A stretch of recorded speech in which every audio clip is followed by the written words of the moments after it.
Welcome back. Yes, we are here one more time. And if you aren't aware by now, I'm not sure how, but thank you for being here the first time. This is made in the 1980s. And this is going to be, I think, a pretty interesting show, a pretty special show as well. We have another guest here. Hey, and it's only our second woman on the show ever, but that is great. We relish and we thrive to get these kind of moments. All right. And of course, I wouldn't stop or start without telling you who I am. As always, Camp from the Port here and riding shotgun again. And usually, like most of the damn time, unless I don't feel like getting him in trouble, it's my guy. And he's going to introduce himself for all of y'all. So please take it away, sir. It is me again, Wayne Day. Please say the damn doodle. Please say it. Please say it. And today we have a very special guest. And I don't want to entirely speak for her, but she will be able to say if she is definitely part of the 815 representatives here, because I believe so, if I remember right, if I remember the backstory right. But we have a young lady here, and please introduce yourself and where you originally from, not where you at, where you from. So, oh my God, that is definitely a backstory. I'm Brandi Morris of LADIWORKZ. I am originally came from Chicago, Okay. southeast side, and then I migrated or maneuvered over to Rockford for some Okay. time, and now I have relocated to Atlanta.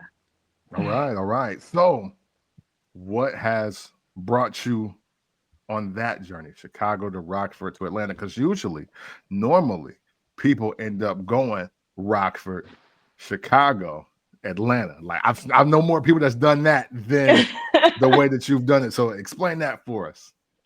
Well, Chicago was definitely obviously my childhood, and that took me to a few different places. But I ended up settling longer in Rockford, Okay. basically. And that was because of my husband. Okay. All right. Okay. That was Eight one because five locking it down. We see the vibes. We get what it is. yeah, that was because of my husband. I'll And take I'll take the small stint. huh? I'll take the short stick. Still 815 home. You know what I and, mean? and then I'm here in Atlanta, relocated. My family and I, and LADIWORKZ, my business, and but I'm kind of hiatus in it. Okay. I wanted some time to self for a bit, and while I get everything together down here, and while I'm relocating. I dig it. So explain to us the business of LadyWorks.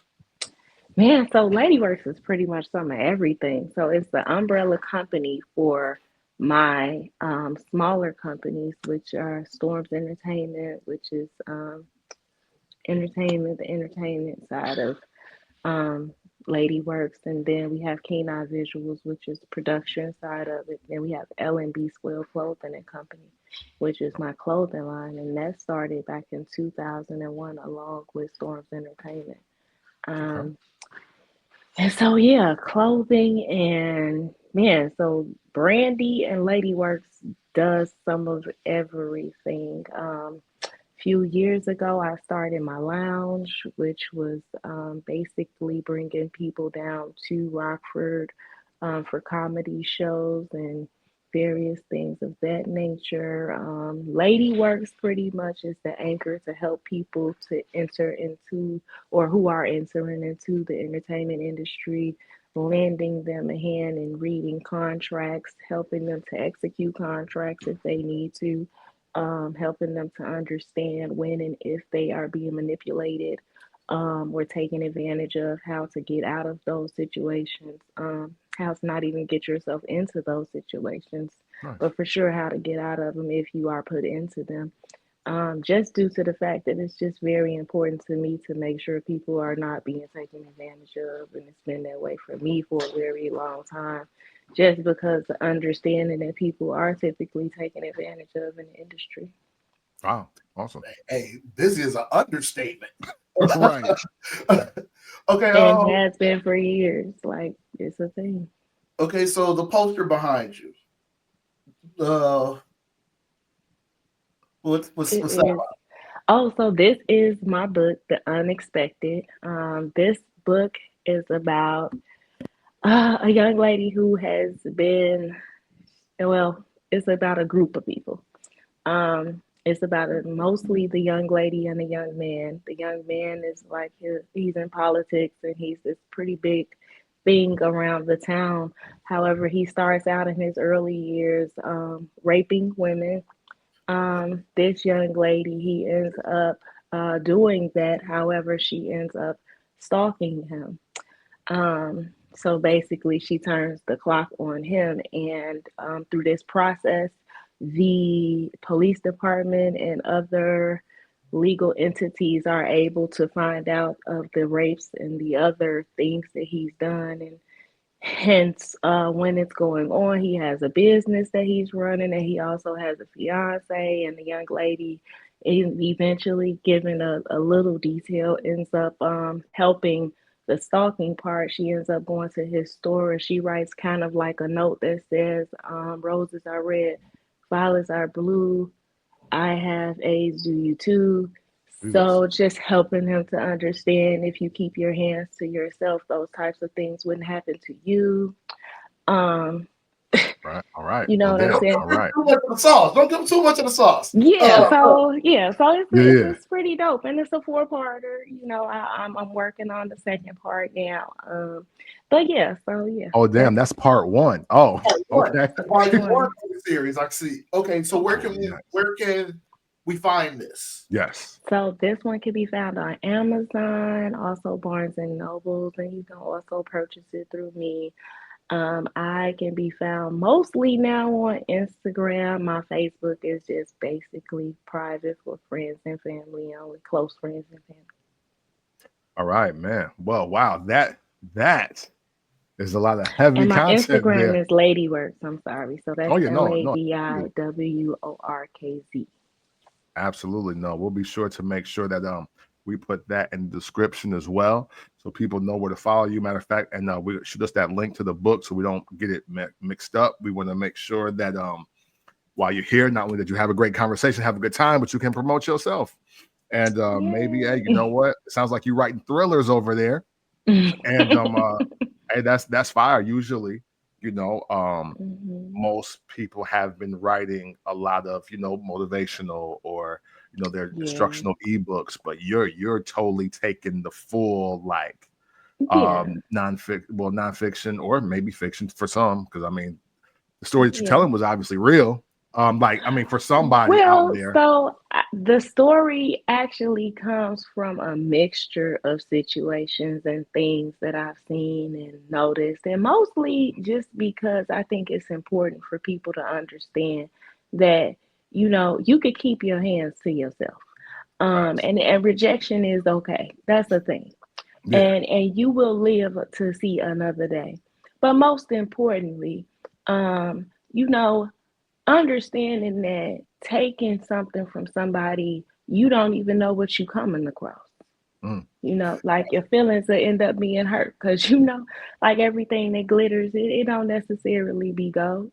But it's a shame that people have to find out sometimes those types of things that way, just because you can't keep your hands to yourself. So yeah, I felt like I needed to put some edge on it, because a lot of times people do talk about these things, but I just feel like typically it could be more to it, because if you deal on a daily basis and you understand that when we go and we listening to these seminars and STDs are going by, I can only believe that if someone has been raped, you know what I'm saying, or Mm. you taking something from somebody, you don't know what they have. Yeah. Yeah. You know what I'm saying? It's so many layers to the things that people do when you taking something from somebody and you don't know what you're taking. So yeah, I thought it was best to put an edge to it and help people to think more. Hell of an Hey, edge. right. Yeah, hey, so man, hey, well, look, and I'm sorry, I can't see the entire title, but it's called The Um, Unexpected, right? yes, the unexpected. The, the And can you Unexpected. see it? Oh yeah. Oh no, you're all good. I just I didn't see the U because there we go. There we Yes, there go. we go. But don't hide yourself now because we got a Yeah. conversation to have. So, See, I but wish I yes. would have set it up. My whole office ain't even set up yet. Like I was Oh really? thinking of it. So Oh man, no, it's all good. That's dope. That's dope. Well, I man, love hey, it. I look forward to you finding your audience in all Um, of this, and I also look forward to this conversation that we're about to have today. And wildly enough, everything that you said is, you know, a lot of the keys to life, right? Keep your hands to yourself. You don't know who you're dealing with, things of that nature, and mhm. a lot of that comes into play with today's topic. It's a coming of age story, our coming of age stories, if you will. So obviously, we are at least for sure two, maybe three different ages. I think in a way, if you live through any piece of it, you are probably a product of the 80s or 90s. If you're at least 37, 30, like 35, 37. And I want today to be very reflective yet informational, because every story can help somebody out there. But of course, I'm here for the fun. We're here for the fun. We're here for the nostalgia. This is made in the 1980s. This is what we do every single damn week, no matter what's happening. And I want to tap in to the day you put the toys away. Now, that could be figuratively or literally. And I know Wang and I grew up together. I don't know if you knew that, Brandi. Like we're a couple years apart, but we grew up together. And I want to let him rock first in this when I ask if you could describe your childhood in one word before you reach that peak of like, wait, hold up, here's the shift. What would you describe your childhood in one word before then? Layered. Okay. Okay. Very layered. Now layered. Okay. So now we're going to come back to layered. Brandi, if you could pick one word to describe your overall childhood before your coming of age moment, what would you pick? Uh, Because I just stayed to myself. So, Oh, silent. mm. I guess I'm Yeah, guessing with like you. I went out when if it was necessary. So, yeah, silent. Okay. And as I listen to that layered, silent, it may no, you know what? I'm not going to use that word. What I'm going to use is the word inquisitive. That's how I can describe my entire childhood, and it's the one thing that has not left me since the day I've probably asked or had my first question that either couldn't have been answered, shouldn't have been answered, or Should how have been did you asked. even know to ask? How do you even know to ask this? You know what I'm saying? Because there is that element as well. So circling back to you, Wang, you said layered. Um, give me some detail in your own way. This is why did you pick the word layered? Because as a, let's just say from birth till 10, I Mm-hmm. had a normal childhood. Mm-hmm. Did regular kid shit, rode bikes, played sports, regular kid shit. And I dealt with racism really, really bad for like 3 years out of that Mm-hmm. birth till 10, which created an angry streak in me once I moved back to Freeport. Mm. Then I went through a violent stage, like extremely violent. Like fighting was just a normality. And then I went through a another violent phase, and I'm going to dive too deep into that. And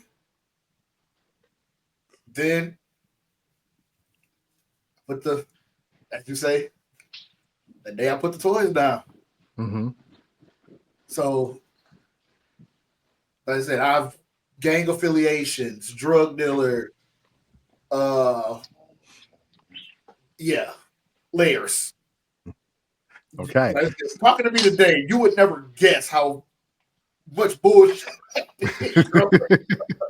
So it already sounds like as we begin to do a semi deep dive, we won't go too deep into it, but it sounds like you got off the porch early for reasons that you couldn't even understand per se. I got off the porch early for reasons that had nothing to do with me. Mm. Like there was nothing. I wasn't a product of my environment. Okay. I can't use that as a thing. Yeah. I was just doing shit. You know how people say, you can only raise the kid, you can't make the kid do what you want the kid to do. In fact, I'm living it. Okay. It was that. The shit that I was doing was nothing that I was shown. It was nothing that I was told. It was nothing that I was, as far as like my parents. Mm-hmm. My parents were fucking awesome. Awesome. My mom and my stepfather were fucking great. Yeah. I chose to be the dickhead and do the bullshit that I was doing. Therefore, making my childhood and life very multifaceted. Good, bad, and ugly. Hey man. Oh wow. Hey, you know what? I dig it though. I like where this is going.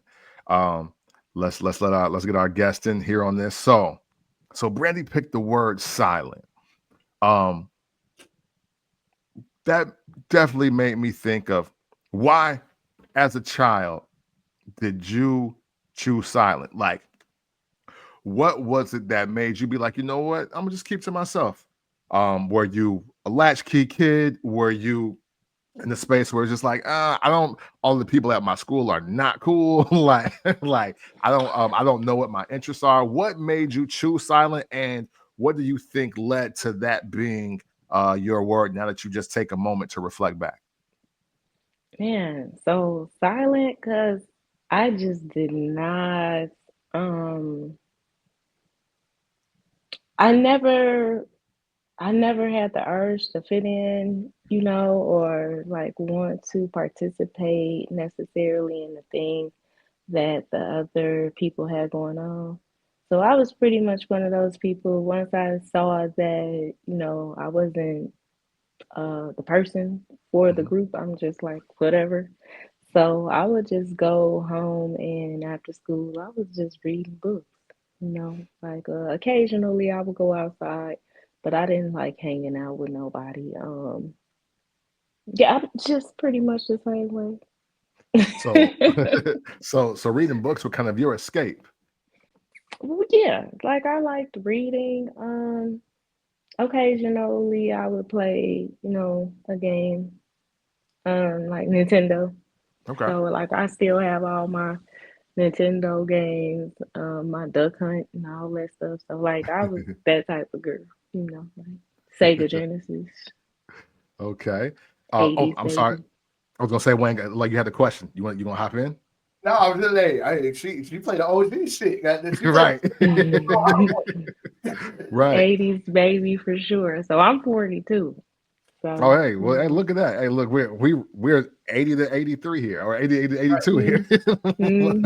So mm-hmm. when I say books is the escape, do you think that was also your it was kind of preparing you for what you do now? I mean, look, the unexpected, a book that you got out right now. You just said now you were keeping to yourself, but you were in the books, like reading them, letting your imagination go here, pulling from stories, pulling from different information. Yeah. Dare I ask you, was this the first time you picked up a book? Did you always know that you were going to end up writing books? Absolutely not. Like, Wow. Okay. uh, so basically, I liked to sing. So it was not a time that I wouldn't be in school singing somewhere. Like I walk down the hall singing, I go in the classroom singing. That's all I did. So picking up, it was never a time I thought to myself, "Ooh, I can't wait till I go write this book." Really? So the Faith Evans vibe ain't by accident. Okay, good. Oh Got it. my Got God, no! it. Got it. Got Why it. do y'all Okay. do that? So look, I don't know why y'all do that. Do you know I get stopped literally in the airport by people saying that I thinking I'm Faith Evans. I had a woman run up to me and hug me in the airport. I almost had a fit. I'm like, please. No. I love Faith Evans, but no, I don't think we look alike, y'all. I mean, hey, listen, I'm not saying that y'all are like identical twins or not identical. I don't know how it's supposed to be phrased, but you definitely could have played her in Notorious, and you would have been a better cast than the girl that they picked. No, that's facts. That is facts. Y'all Hey, so wrong. and shout out to Faith Evans, because that's still one of my, if Oh not my my God, she's favorite still R&B beautiful. album of all time. Her first album, Faith. That's Hmm. that's up there, like top three, not three for me. Yeah, yeah, yeah. She's so beautiful too. She's still a beautiful person. Yeah. So for singing, okay. So well, maybe I should ask this. You've always knew you had some kind of purpose that you wanted to fulfill. Am I correct in like thinking that? Oh yeah, for sure. But I was more like, when I was a kid, I was like a giving person. So like I stayed in church. And if it was a homeless service on a Saturday, I was there to make sure they was being fed. Like I could help to make sure that they were being fed, or, stuff packets, or help to make sure that I'm stuffing those with the programs at the church and stuff like that. So Nice. that's pretty much who I was. Like I love and still to this day I like to help people, which is why I took my hiatus, because it can be draining I'm getting good kid, Mad City vibes. Right. Yeah, so for sure, like by the time I was 20, I want to say I had to be about 23. My brother was killed on national news. You know what I'm saying? Like Jesus. we had definitely, we wasn't perfect, but we were the type, we lived in Chatham. We started out on Oh, 79. Well, as far as I could recall, I started out, the fun, the times that I could say I liked, I guess. I started out on 79th in Princeton.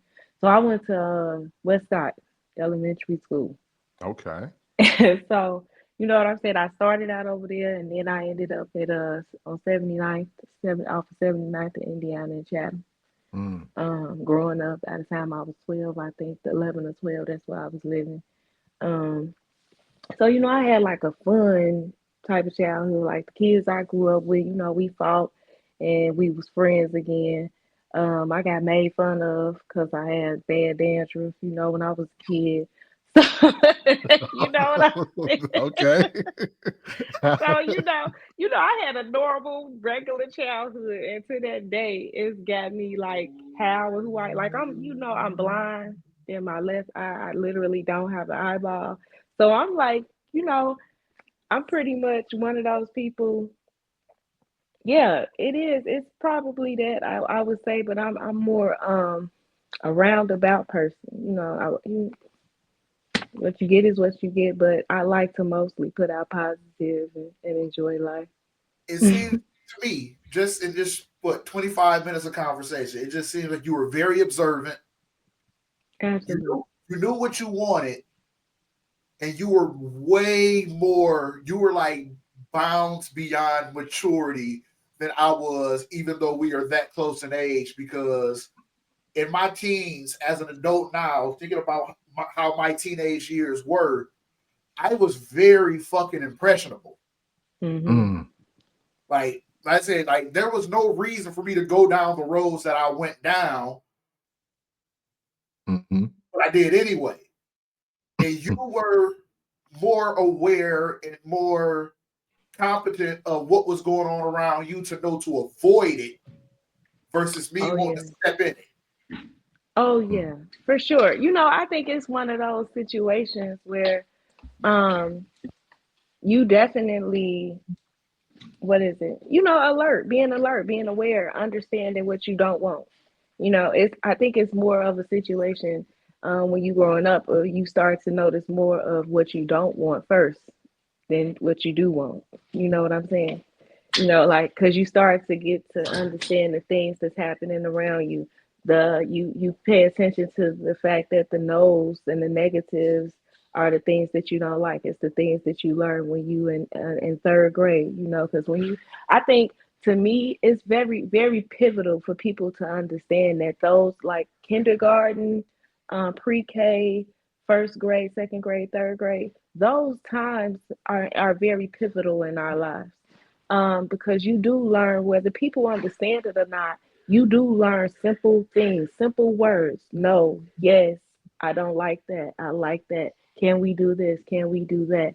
And you understand how to say no to help people to understand what you do like. You understand how to help people to understand what you don't like. And because of that, I think those are the things literally that I take with me to this day, and I apply them in my life. Those small things become grand. Like, literally, just those small words. When you see in the news something is going on and somebody said, "Well, I said no," you know, like no can turn into a huge court case. you know. No, for sure. So yeah, so yeah, being observant and understand what you do like, what you don't like is very important, and it does help you to become who you want to be in life when you grow up. You know, whether it be late start or early start.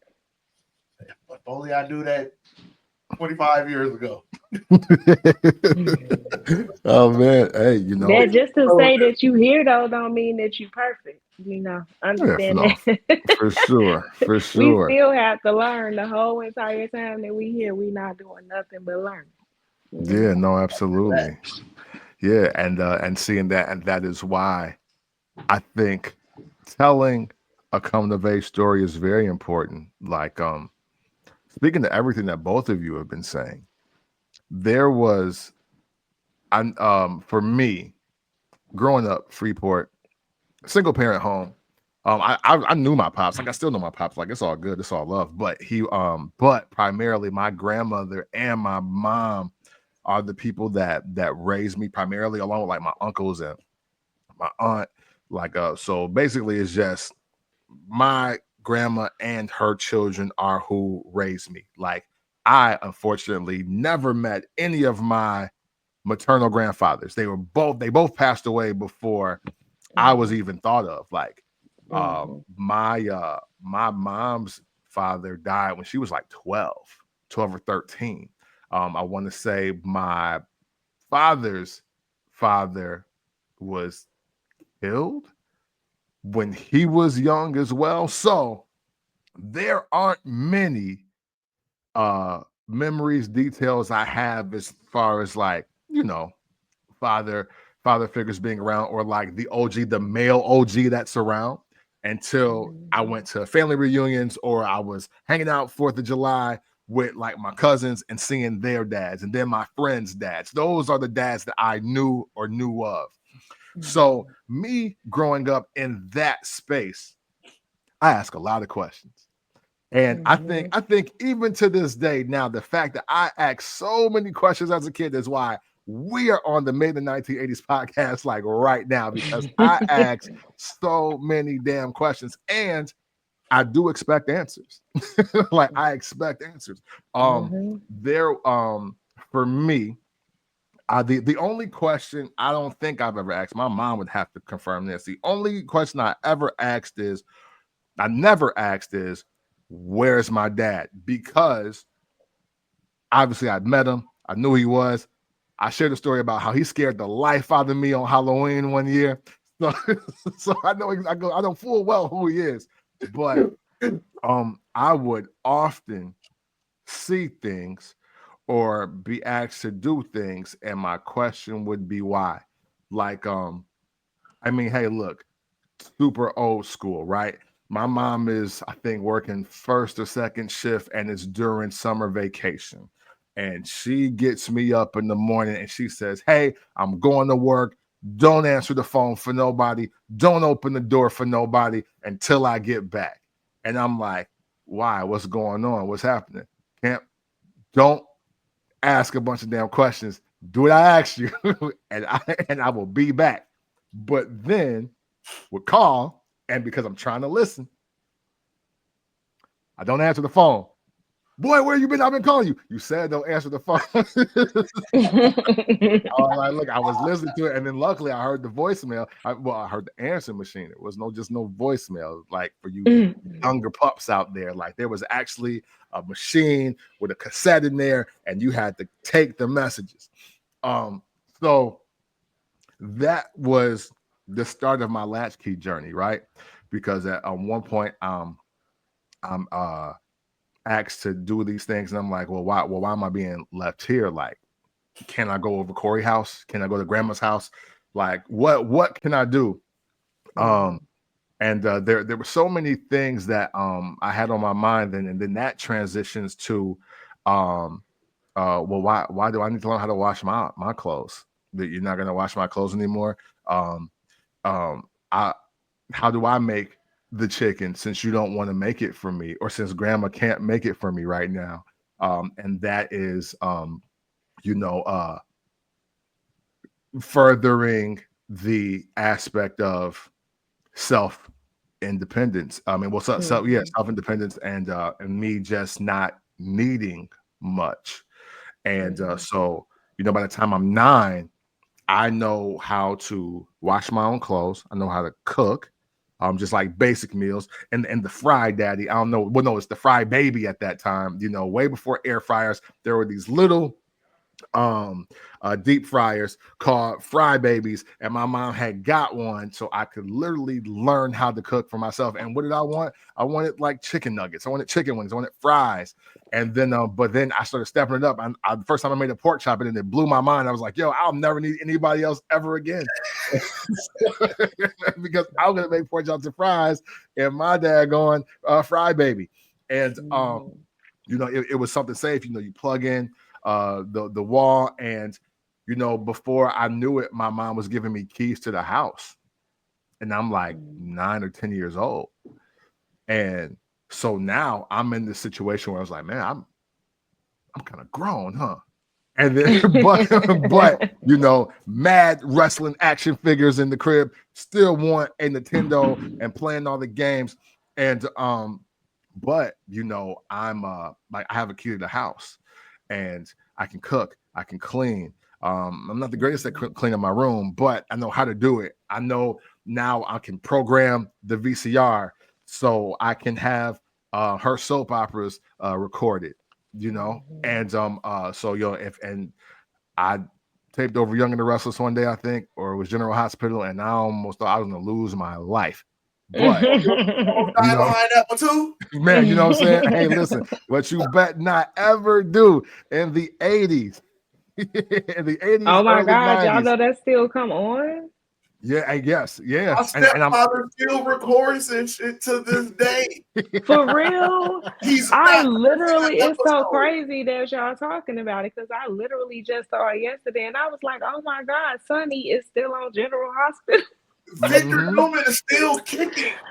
And I told my husband, I was like, oh my God, the one young lady, the black lady, she was starting on there. I think my son was just born in 2001. I'm like, oh my God, this is insane. Yeah, Like, they wow, still yeah. rocking. Still rocking. And back in the day, the one thing that you bet not ever did is make your mama miss her soaps or your parents in general, because obviously the women hype it up, but this man watching it too. You know what I'm saying? At See, a high clip. I don't know, because I had the take of, when they would watch, my mother as well as my grandmother and my great grandmother and my aunt, they all remember we had the phones that pick up in the Yep. line, and they would be doing three-way calls, and that's all they talking about the whole entire time it's on. And then when somebody do get off the phone, somebody call back like, "Oh, did you just see what just happened?" So that, and that came on. I don't know if it still come on every day of the week, but it came on every day of the week. Oh yeah. No. Oh no. It's a I would fact. be sad. I used to be sad when that show came on. All of them, because it was. Like what time did it? Man, what time did it start? Because it started at like 9:10, and it started at like 9 or 10, and ended at like 2. Yeah. Okay, well, coming of age. So what about when you actually did get into it, and then you realize that you gotta wait the following day to see it? Now you actually starting to get into it, and it's like, oh. Yeah. When I used to, every summer when I lived in Iowa, every summer I would have to come to Freeport, and that was like 3, maybe 4 years that I lived in Iowa. Let's just say 3.5. Which days of our lives had become so intriguing to a 9-10-year-old Wayne that I started watching it with my grandma. See, yeah, that's what I'm saying. But after the summer was over, that was my stepfather's. That was his mental break. So, like I said, he would record it, and he would wake up every morning, 4:00 in the morning. He's on the road by 5, hour and a half drive to work. Get off at 4, hour and a half drive home. So his mental break was to come home and watch his soap operas. Yeah. That didn't involve me. Respectfully. I've been at work all of these damn hours. I've been on the road for 3 hours. Yeah. I will come home. I will eat. I want to shower, wash my soaps, go to bed. Yeah. So I can only get into it for a summer. I missed the whole year. Yeah. I don't know what's going on this summer. Do you all remember when they first started binge watching, when they first started doing binging shows?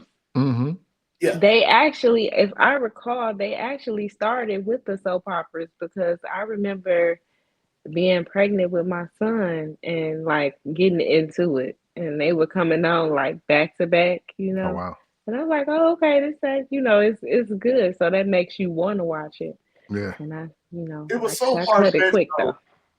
One episode, you having somebody's funeral, 3 months later, this motherfucker's still alive. Yeah, they back from the dead, and they show up. Yeah, they back from the dead. Or yesterday, so the one that I was watching while I was getting ready yesterday, I told my husband, I was like, this is insane. How is it possible that these people live in a whole community, and the only people that be at the general hospital is these people? Like you never see anybody else at this hospital. Like each time. In general, how y'all the only ones here? Like, how are y'all keeping this whole county going? Like, y'all the only people that die, y'all the only people that live. Like, what's happening right now? Because you never see, like there's never any extras, and nobody even walk past during the conversation. It's really quiet. The doctor walks up, says his piece, walks away. You don't see nobody else, just their family. Always. I'm like, this is insane. This been this way since I was a kid. Nobody else in this town. 7 people they bring around. It's like watching with that show. Remember that? Did you all see that show, Wayward Pines? Oh no, I've never seen it. Oh my God. So that was some years. I think that came out like right before COVID or something. But it's literally like what it reminds you of. I'm like, these guys, they just their whole own community for real. Oh man, that's hilarious. I never even thought about that. Um, I wasn't a big soap opera fan. One because it cut into a lot of my TV time. Like so, Hmm. so the last thing I wanted to do because until technology upgraded, until I got my own TV, the only TV I could watch was in the living room. Hmm. And I was so shook to death that if I turn this channel, it might record something else that was not All My Children, that was not General Hospital, that was not The Young and the Restless. I Yeah. wanted to protect my life, so I went and got outside. I didn't never turn it on, even to this day. And it's so funny how life is full circle. My whole life was rap and wrestling. The first, like, so the first time I saw Cool Mo D, How You Like Me Now, and then I seen the British Knights commercial, and then when I seen Hulk Hogan, wildly enough, check the last episodes of this month, I was hooked on just that. So Hmm. whenever, so what I used to do was when the soaps came on, like when the VCR cut on, I was so scared to touch anything.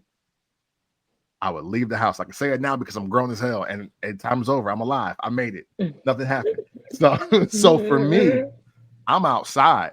As soon as that hit the garage door when we had it, or I was taking my bike from out the stairwell, and I'm on the streets, and I'm on the streets until I know it go off, which is Hmm. coincidentally right before my mom get home, and then I'm back at the crib like nothing's ever happened. Man. That was my way around it. So I would hear about the show. Don't get me wrong, but man, but the rest of my day was spent riding with my cousins, riding with my friends. I'm at the park. I'm riding through Taylor Park. I'm trying to ride the Reed Park, anywhere. And like only place I was scared to go was Crate Park because it felt real far when I was a kid. It felt super far, like a whole different world. So I never made it that far, but I used to go to Reed Park and Taylor Park because I felt like I was just doing myself a great service of just being outside amongst the living. So I got a question. Yeah. How many coming to age moments do you think you can have in life? Oh man, now that I would say honestly, you'll probably have a for sure defining five for sure. And I say five on the low end. I And was so gonna what say, do those what do those mean to you? Like what do you define them as? Like for instance, one for me, and I actually realized this when I was watching my daughter the other day. So crazy Mhm. me talking about this. One for me was realizing when I took a liking to something. So my daughter, I woke up the other morning and my daughter was watching Abbott Elementary. Oh yeah, yeah. I And I love was that show. thinking to myself, wow, this is crazy because I think at this time in the morning, I probably started off with Family Matters, Full House. Mm-hmm. Like, you know what I'm saying? Like, Absolutely. man, it was Charles in Charge, you know, Yeah. I shot Christmas the Buddy Limb time. back. Yeah, like Christmas time, Charlie Brown and the little family coming out, you know. So I was like, to me, those feel like that's a coming of age moment because only because you start to pay attention and focus on something that you like, something that draws your attention. Before that, I feel like I really probably didn't pay attention. And it's Mm, like, oh, I like this show, you know. yeah. Because even then, when you seeing in my time, when we're seeing like Family Matters, you learning about Stefan Urkel, and you know Mm-hmm. what I'm saying, and all these things, and who you supposed to like. And I was one of those persons. I didn't, on Fridays when they would come to school and they would be like, "Oh, I'm so excited! Like we gonna see Urkel and who he gonna be tonight," and I'm like, I don't like him. You know what I'm saying? Like I don't get it. I don't understand. Because even when you get him in this suit, I thought that it was interesting because now you do understand coming of age. You start to realize like clothing. Oh man, that suit is nice. This person, Mm-hmm. how old are they? And they're wearing a suit like this. That was something that was different. But coming of age, you start to understand what you do and don't like. Like Mhm. I noticed me, I was reading little white girl books, the little journals that Mhm. we had. And so, I definitely noticed that I was different young. And those Yeah. coming to age, things that was coming to age, it was stuff like that. Me noticing the types of things that I was watching Mhm. when I was watching it, you know. When was I removing it out of my life? When was it Yeah. no longer a thing for me anymore? Yeah. So what about y'all though? Yeah. Wayne, go ahead. You up next. Man, like you said, a minimum of 5, but I really don't think you ever stop having. Mm. Like, I don't think it ever ends. Like, because like right now, not to jump the gun, but right now, Oh, my good. biggest coming of age flex, and being on the word flex, is I no longer give a fuck about keeping up with the Joneses. Mm. Mm-hmm. Like, we just had an episode not too long ago where I bragged on the fact that I can go to Walmart and buy a pair of Wrangler jeans to Yeah. wear out, and nobody gives a fuck. Yeah. Facts. Like, that is a major flex, because 15 years ago, if you didn't have on whatever the fuck was fly at the time, Right. you at least had to have on a pair of Levi's. Yeah. Yeah, so see, like I feel like my coming of age moments, I feel like they're always like older type of moments. Because Mm-hmm. my life, being younger, my life always was that. Like, I never really cared what other people thought about what I wear, how I wore it, when I wore it. You know what I'm saying? And then at the same time, how we grew up like we got talked about all the time. I Mm-hmm. was all types of, I was either cross-eyed or if I had dandruff, you know what I'm saying? So you kind of Hey, the dentist thing is hilarious. Because I've never just heard of that. I've never heard that being a thing for anybody. Oh my That's why it's so God. funny. Listen. I had a girl in class. I think we had to be in like fifth grade, and she walked up to me and she was like, "You got snow on your shirt." Hey, This was yo. Yo. Yo. Oh my God. He says so that's the no. thing. So I guess coming from where we from, by the time you get, you know what I'm saying, eighth grade, you ain't caring about what people got to say about you because you understand like we could just crack jokes and be, good. Yeah. Now, and even now, we at an age now where everybody, that's all we do. We can laugh and crack jokes. And the feeling of, oh, what does this person have? Like I just never had that. I guess I was like over those moments early. Well, Yeah. shit. Well, I guess, unfortunately, my issue is when you, being a drug dealer, you had to portray a certain image. Mm. Hmm. Like, Hmm. the crazy part is your image determined on around this little area. Mm-hmm. The image you portrayed determined on if people would even buy the drugs from Hmm. Yeah. You can't be Yeah. dusty and you. talking about something. Yo, you want to buy this? Like, I'm Like your it's dusty fucking ass. nuts. Like, because people are looking like, damn, you ain't fly, so ain't nobody buying your dope. Well, I would just like to Like, it was stupid shit, you know. Like, Right. refute. I feel like I know that this has been a thing lately, especially with this word, but honestly, I feel like that's a hood thing yeah, because you could go somewhere anywhere. You know what I'm saying? And this is not just, I'm assuming, just for drugs, obviously, because it's the same way in business. If you a certain place in business and you don't fit the criteria of what you're doing, that's how it is. But understand that it's a lot of people in business that ain't dressing and flocking a certain way, and they really successful. Mhm. Yeah. it's, Continue, Wayne. Go ahead. yeah. It's most definitely one of those things that's really majority in the black delegation. For Hmm. sure. But I will say though, back to the topic, my biggest was probably my biggest coming of age, this scenario or situation is when I got the phone call back in 2004 that I had a kid on the way. Mm.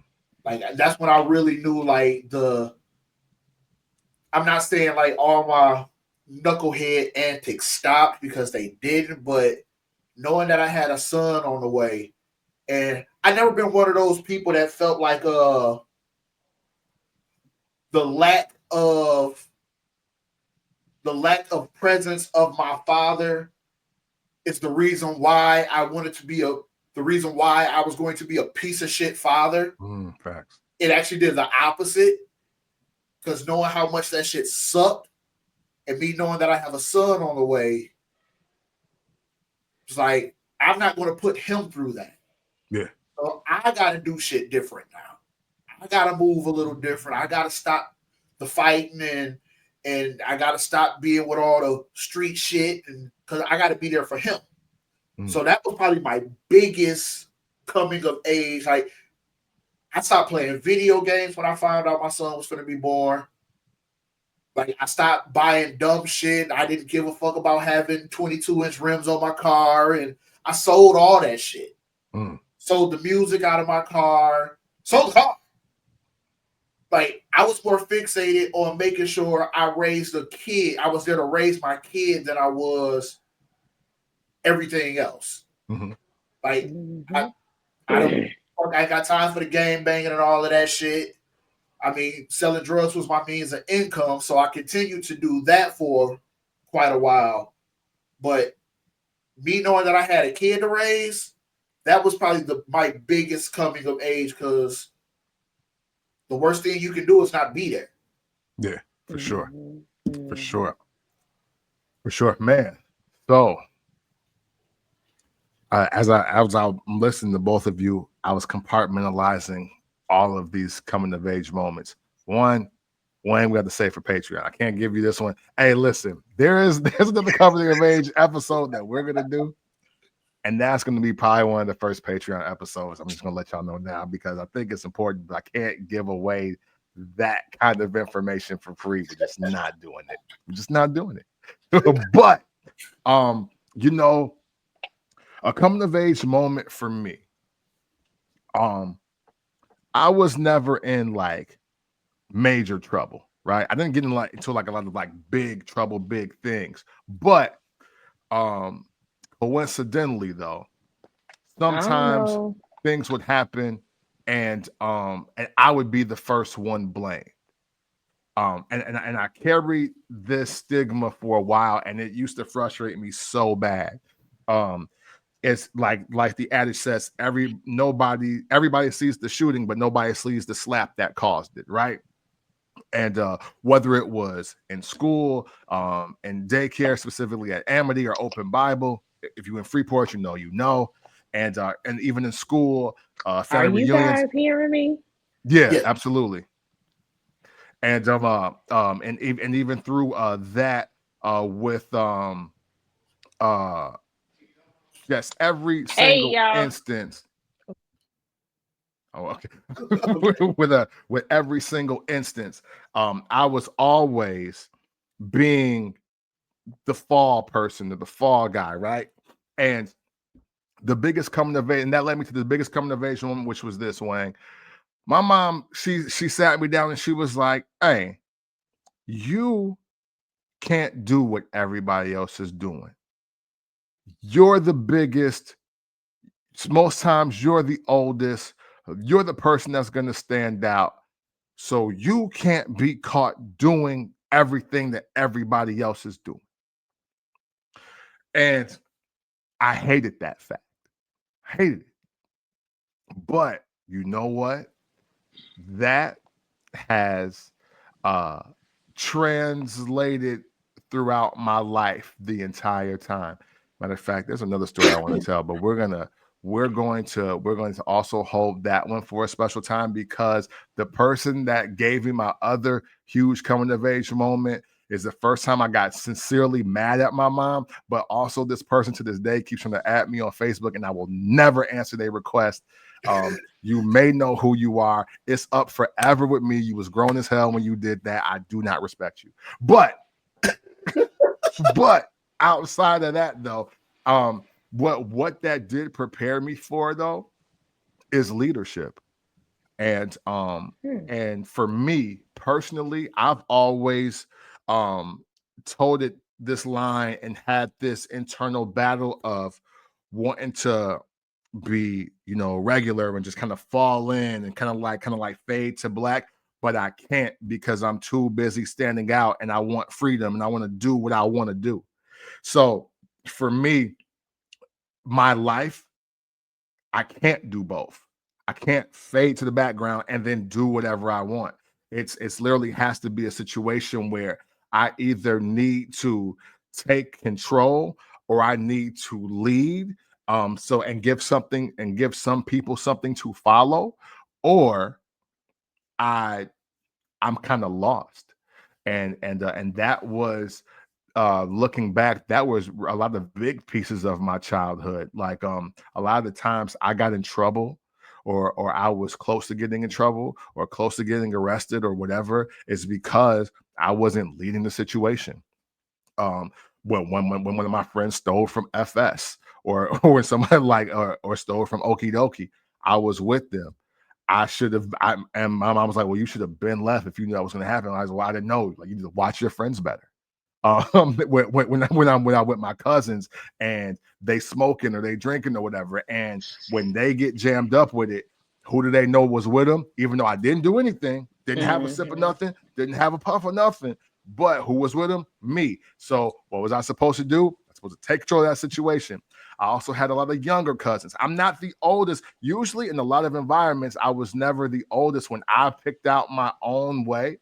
But when I was put in a position, I was the tallest, I was the oldest, I was the blackest, I was I was something, I was the something, the EST of something.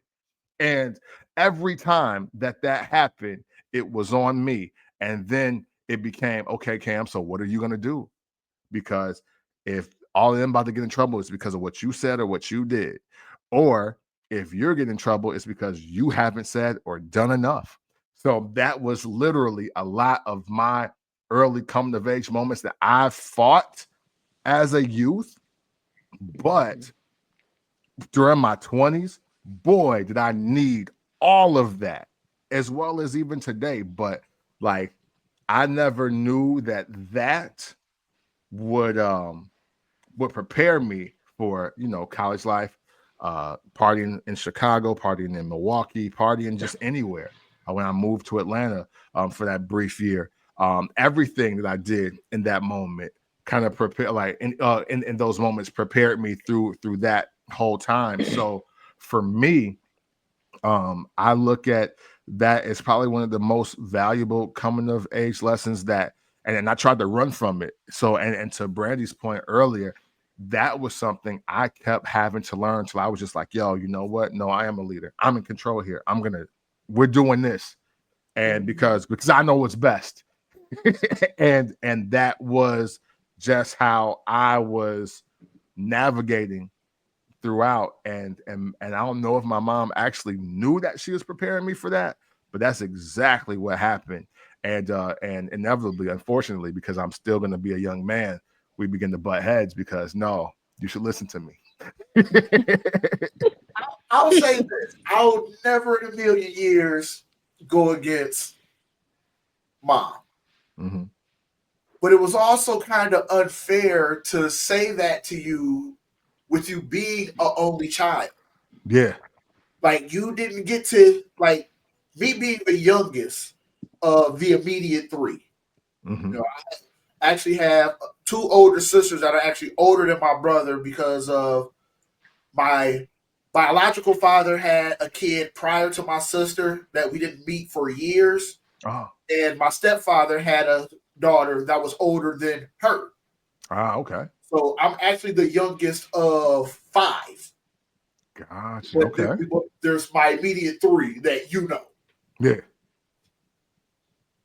I ain't got to experience a lot because I had siblings.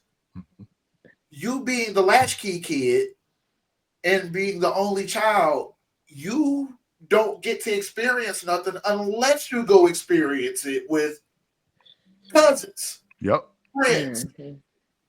So if you don't go out and get those experiences and you don't learn to take control of situations until you're put in them,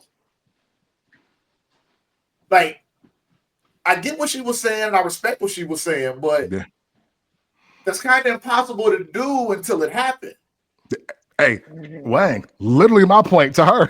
I was like, "What? They don't even live here."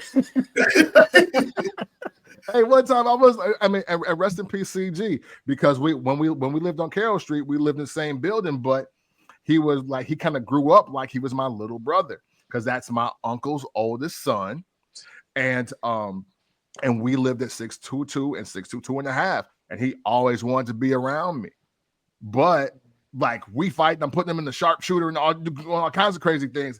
I'm trying to get him away from me, and he's like, but no, I want to kick it with you. I'm like, hey, well, I want to kick it with you, but and we have our own lives, but he's literally one of the first people in a matter of speaking that I was supposed to take care of, like when we outside, and that totally threw my mind in the whirlwind, because I was like, that's not even my brother. Like, but um it was what it was literally preparing me for. And I think my mom was doing this the whole time, because again, I tell you, like going back to just being latchkey, why was she teaching me about, not answering the door for nobody? Why was she making sure I learned how to cook? And why was I learning all these things? Because you know what, when we got to fourth grade, I realized that I knew a lot more stuff than just all the kids in my class. And some of the papers I was writing, even when I was writing stuff and they asked us our opinion about the Gulf War, the teacher called my mom and was like, why is he talking like this? Like, like why is he using this kind of language? And it wasn't cussing. Mhm. It was just like, I was like, yo, it sucks because we have war because of this, and blah blah blah. And they were like, yo, who is this little nigga? Like, and probably Mhm. literally because Lincoln Douglas. But but shout out to all my teachers. I only think Miss Young was racist. I don't care. I'm gonna say it. But I was in those situations, and when you're in them, I was like, why is it so much pressure on me to be like ahead of everything? And not for nothing though, Wayne, because I, even though in hindsight I absolutely agreed with you, um, I watched a lot of kids my age just through the times, and even just now, even as you look, when we look on social media right now at the people that we went to high school with and junior high, Yeah. what I'm saying, middle school, some of them are some of the biggest fucking followers, some of the biggest uneducated, aloof, totally mindless, Mhm. mindsetless people, and I'm like, wow, they don't get it. And Mhm.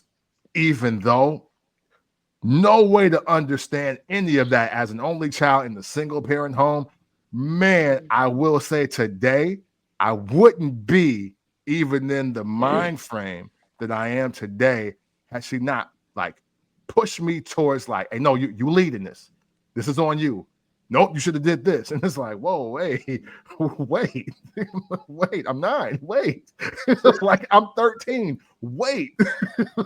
So, but Yeah. I would rather have that than the latter. Oh, go ahead, Brandy. I'm sorry. Go ahead, get in there. No, I was just gonna say, I mean, imagine the kids who are, they don't have the cognitive skills that they need to even adapt in this world right now. Yeah. Like, and we was like, why do we have to clean up this early? Why, I think I had been through the whole house in chores by the time I was 8. Mm-hmm. Yeah. I mean, but I mean, you know what I'm saying? Like, and it has me the way that I am right now to this day. I mean, Mm. you probably see when I post, I'll be up at 2 o'clock in the morning and I'm cleaning or cooking, making food, getting food prepped for the day for my family. Like, now these kids, that's like that's aloof. Yeah, no fact. You know, it's a fact. but did we teach that? Did we?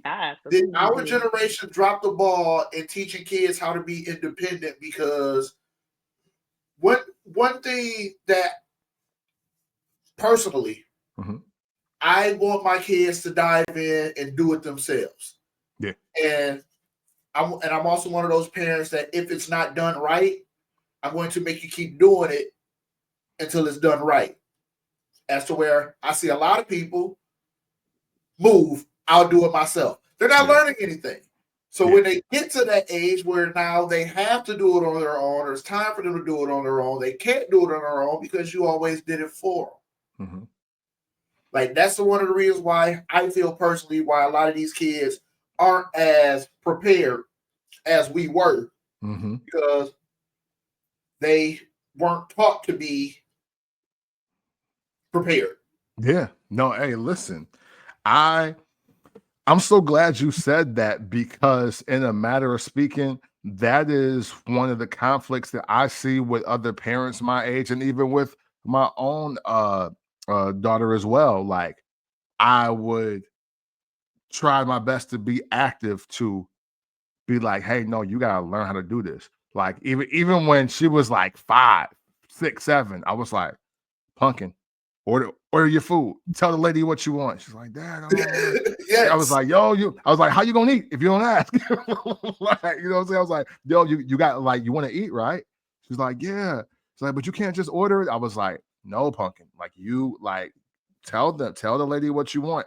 And it's so funny because Wang, I totally agree with you, because even like working retail and getting young men ready for prom, a lot of them, when they come in, they come in with, first of all, they raw dogging their hoodies, what I'm saying, they phones on, you know what I'm saying, and then they like, all right, yeah, I need a suit. I'm like, man, what you need, bro? Like, yeah, I need a suit.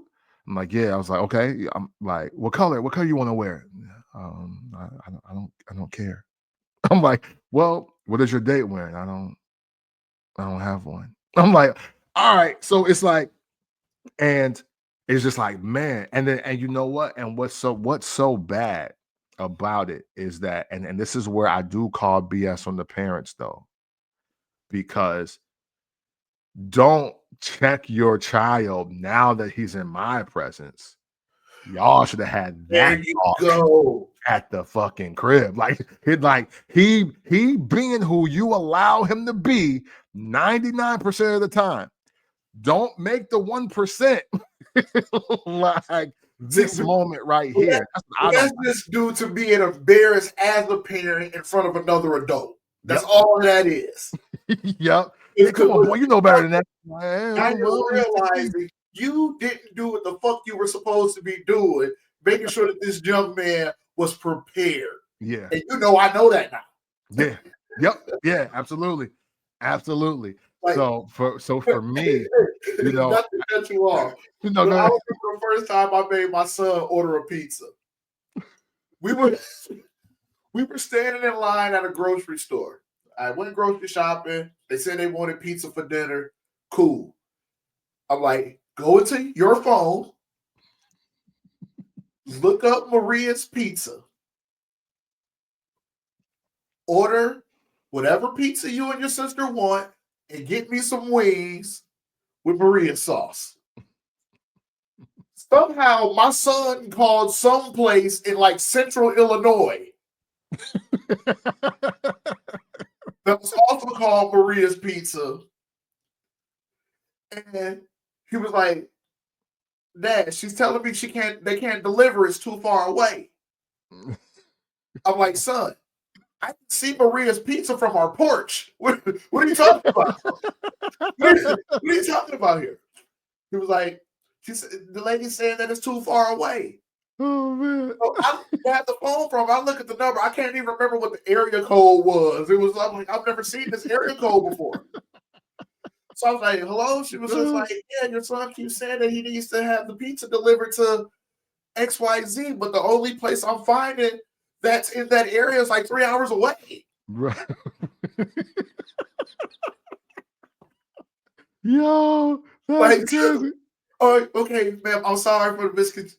I tried to have my son order pizza. He actually dialed the wrong number. No harm, no foul. She was okay. Right. But he was so adamant on the fact that things like that, I did those. Mm-hmm. You know, I'm like, what are you going to do when you just want to order yourself a pizza? You're Yeah. going to call me and tell me to order it? Right. What if I don't have time to call and order it? You're just going to wait? Yeah, wait. Yeah. No, you're going to do it. Yeah. Hey, Dad, I need to go to the hospital. You know the name? This is the name of your doctor. This is the number to the clinic. Mm-hmm.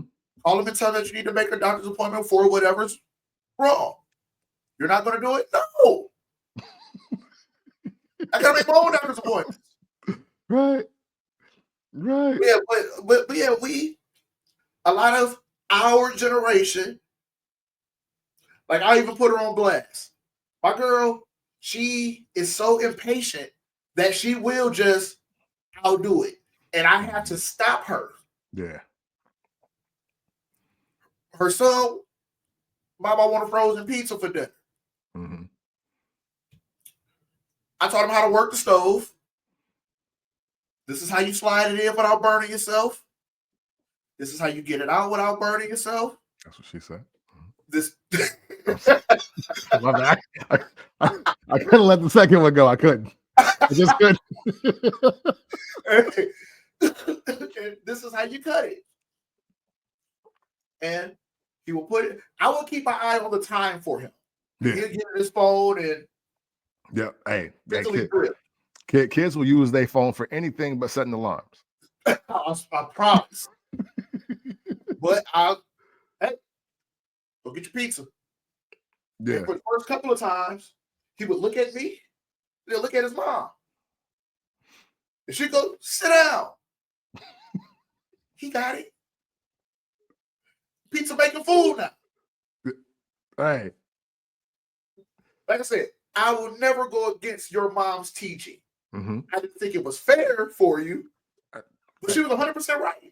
Yeah. Hey, look, I'm with you. Hey, listen. Hey, I wish we would have been cooler back then, but you was in Iowa. Because I was like, hey, yo, Wayne already, hey, Wayne don't think this is fair, ma. I mean, of course, she would hit me with that class line. Hey, Wayne don't live here. You know, she got to hit you with the classics. But no, hey, listen. I totally agree. But man, you know, it is what's so wild about it is that with that, speaking of just again all that, the aspect of just coming of age and all of that, as I learned more and I looked at other older men and what they can or can't do, like even to this day, even at my age of 40, that I still look at men in their 50s and 60s. Oh man, you can't go shopping without your wife, bro. Like you don't even know what to, you don't know that the black suit and the white shirt match, or you don't know how to, you don't even know how to grill. You don't know how to grill. I get that you can't make no cakes and nothing like that, but you can't throw no meat on the grill. You can't throw no ribs and some brats and flip them 3-4 times. You can't do that. Like I'll be like, yo, where were you? certain things, unfortunately, are male rite of passage things. Yeah. You know, not saying that can't be a woman thing, but certain things are male rite of passage things. Yeah. Being on the grill is one of them. Fixing shit. You know, can you hang a bookshelf? Can you put this table together? You know, hang up some curtains, some mini blinds in the guest room. You know, certain shit. Not saying that women can't do it. Right. But certain shit is just woman shit. I mean, men shit. Certain shit is woman shit. Right. Yeah. But yeah, these kids, man, some of these kids, things that we ain't never took a class on. We've never YouTubed or Googled it. Yeah. We just know. Yeah. And they could just know too, but they just don't take initiative. Yeah. No, hey, I'm with you. I'm with you. Man, wow. That's the I didn't realize how many layers of this coming of age episode I want to do. I think we're gonna do a part 2 and 3, depending on how the show goes, because I got some things to say that are exclusive for Patreon. I ain't even gonna lie to y'all. I was gonna tell a story about how my first time seeing porno shaped me in a different kind of way. I was gonna do that. But you know what? Maybe this ain't the vibe. Maybe this ain't the proper channel for this at the moment. Okay. Well, let me ask you this. Yo. I don't want you to go into detail. It's just a yes or no question. For sure.